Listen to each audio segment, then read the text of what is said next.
साथियों, Hariom LP classes में आपका हार्दिक स्वागत एवं अभिनंदन है। देखिए, बातचीत तो अपन ने की थी मुख्य रूप से साइबर सुरक्षा के बारे में। तो अपन इसी के रूप के अंतर्गत, इस टॉपिक के अंतर्गत अपन आगे की ओर बातचीत करते हैं। और नेक्स्ट टॉपिक अपना लेते हैं अपन सूचना सुरक्षा संबंधित कमजोरियों के बारे में। तो देखिए, इसके अंतर्गत बहुत सारी कमजोरियां होती है। अगर कोई भी व्यक्ति कार्य कर रहा है तो उसके कुछ फायदे भी होते हैं और कुछ उसके नुकसान भी होते हैं, लेकिन हमें उन सभी के अंतर्गत रहकर के कार्य करना होता है और जिसका हमें मुख्य रूप से अनेक प्रकार में सहयोग मिलता ही रहता है।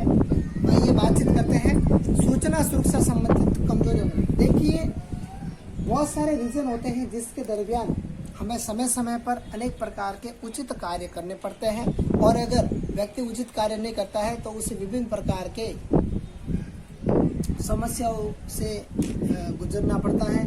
और उन समस्याओं के अंतर्गत अगर मैं सबसे पहले बातचीत करना चाहूँ आपके अंतर्गत, तो अपन बातचीत करते हैं इसी दरमियान। यदि एक छोटा सा उदाहरण लेकर के मैं आपको बताना चाहूँगा, अगर किसी व्यक्ति के पास एक मोबाइल है और बिल्कुल नया लिया है, उस मोबाइल की कीमत एक उदाहरण के रूप में बताना चाहूँगा। ये आप इसको उदाहरण समझे, ऐसा नहीं नोट डाउन कर ले।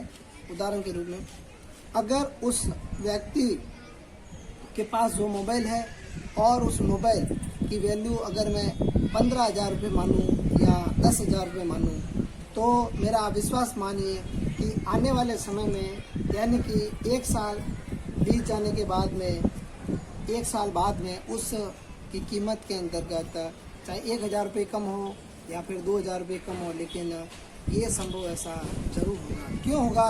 क्योंकि मैं आपको और बता देता हूँ कि जो मशीनरी की वैल्यू होती है, मशीनरी की वैल्यू हमेशा क्या होती है, घटती है, डाउन होती है। क्योंकि हमें क्या होता है, उसके पार्ट्स हमेशा क्या होते हैं, धीरे धीरे कमज़ोर होते रहते हैं। तो ये क्या होता है, मशीनरी की वैल्यू हमेशा घटती ही रहती है। अब देखिए, आइए बातचीत करते हैं अपन दूसरी जानकारी के बारे में। देखिए, दूसरी जानकारी क्या है कि इन सब के अंतर्गत, उसके अंतर्गत अपन फ़ोन चलाते हैं और कुछ दिन बाद में एक ऑप्शन आता है अपडेट का। मतलब इसकी वैल्यू है मात्र 13,000 रुपये, लेकिन ये अपना आपको क्या करता है, अपडेट करता है।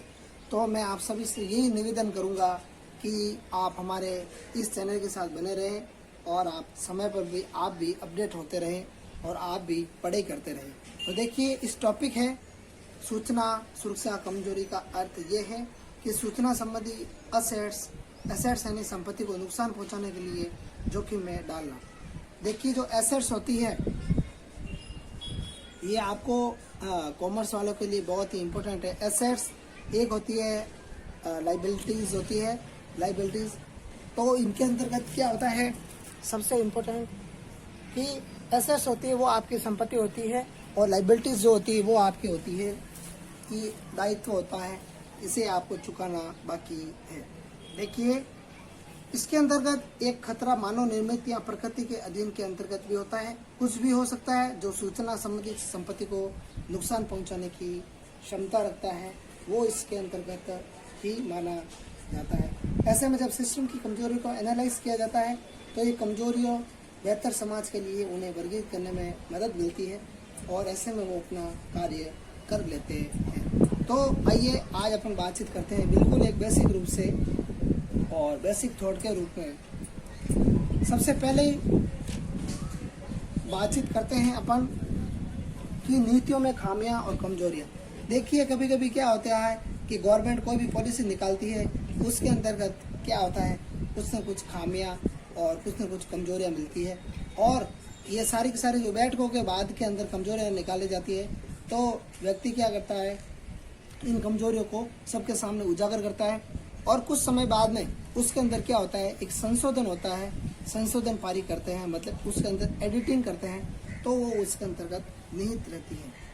डिजाइन में त्रुटियां, देखिए पहले के ज़माने में आपने देखा होगा बिल्कुल एक सिंपल आती थी, जिस सिंपल के अंदर दरमियान अपन क्या करते थे, उसमें कार्य करते थे।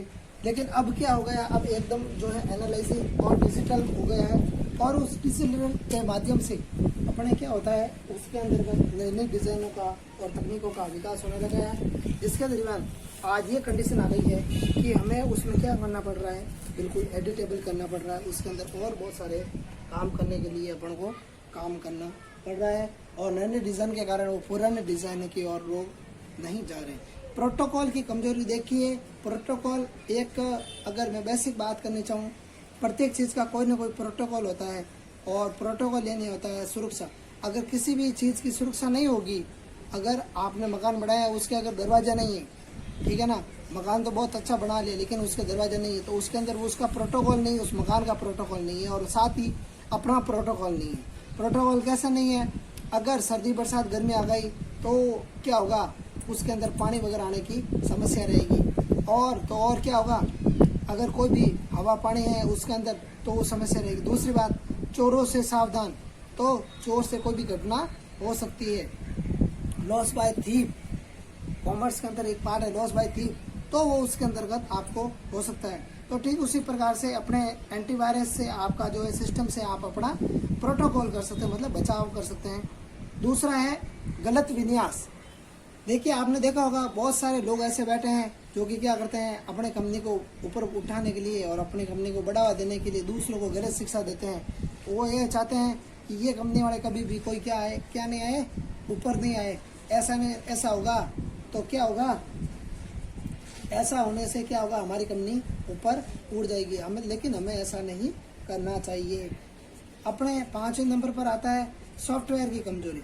देखिए कभी कभी क्या होता है कि अपन क्या करते हैं, कोई भी सॉफ्टवेयर होता है उसकी कॉपी करके चलाते हैं, लेकिन हमें ऐसा नहीं करना चाहिए। कॉपी मतलब पायरेटेड सॉफ्टवेयर, इसकी कमजोरी ये होती है कि आपके कुछ समय तक ही रहता है। हमें हमेशा लाइसेंस वाले सॉफ्टवेयर है उनको ही चलाना चाहिए।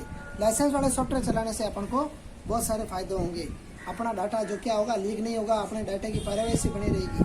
छठा है कि शत्रुतापूर्ण। देखिए शत्रुतापूर्ण मतलब कि अपने चारों तरफ अपन लड़ी करके कोई ना कोई कार्य करते हैं जिससे अपन को नुकसान होगा। ये है अपना मानवीय कारक। अपन को हमेशा कुछ मानवीय फैक्ट होते हैं, उसके कारण ही हमें हमेशा इसके अंतर्गत आगे बढ़ते रहना चाहिए। मानवीय कारकों के अंदर अगर बातचीत करें, बहुत सारी कमजोरियाँ होती है। मानव पूर्ण रूप से निर्मित नहीं होता है, खुद के अंदर वो इतना स्टेबलाइज नहीं हो सकता है कि वो कार्य प्रत्येक को पूर्ण रूप से कर सके। लेकिन क्या होता है, हमें एक दूसरों का सपोर्ट करना पड़ता है और उसके दरमियान ही कार्य करना पड़ता है। तो ये आपने देखा सूचना सुरक्षा संबंधित कमजोरी के बारे में कुछ जानकारी। अगर आपको ये जो पढ़ाया हुआ समझ में आ रहा है तो आप अपना कमेंट बॉक्स के अंदर जरूर इसके अंतर्गत आंसर दे। मैं आपका समय के अनुसार वेट जरूर करूंगा। धन्यवाद।